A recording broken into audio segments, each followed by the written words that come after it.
side. Ms. Hawley, can I take you back to the affidavits and some of Justice Kagan's questions?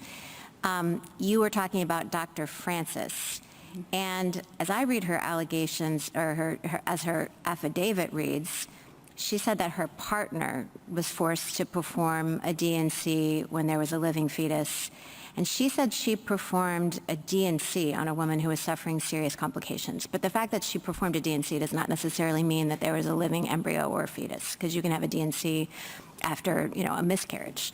So if that's right, I think the difficulty here is that, at least to me, these affidavits do read more like the conscience objection is strictly to actually participating in the abortion to end the life of the embryo or fetus.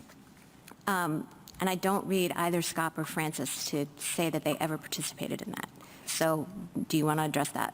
Sure. So first, Justice Barrett, I think Dr. Francis's combined with CMDA can be read for the broader conscience harm. Again, that's how the district court understood that. I'd point you to pages 7 and 8. That's how both the state panel and the Fifth Circuit understood respondents' conscience harms to extend beyond simply requiring the ending of an unborn life. And with respect to even the more narrow conscience harm, to whether a doctor may need to end a life, we think there's still a substantial risk of that occurring.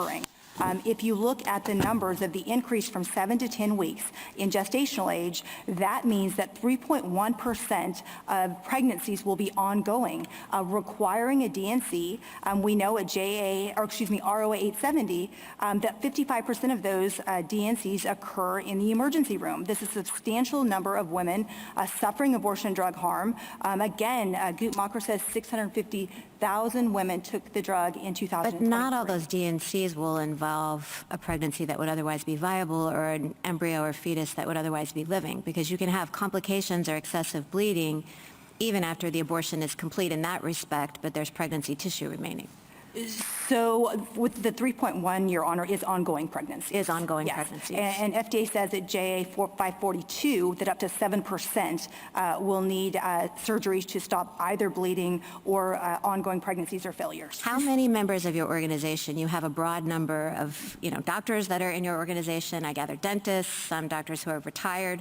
How many members of your organization are OBGYNs who practice in hospitals who might be called into these ERs?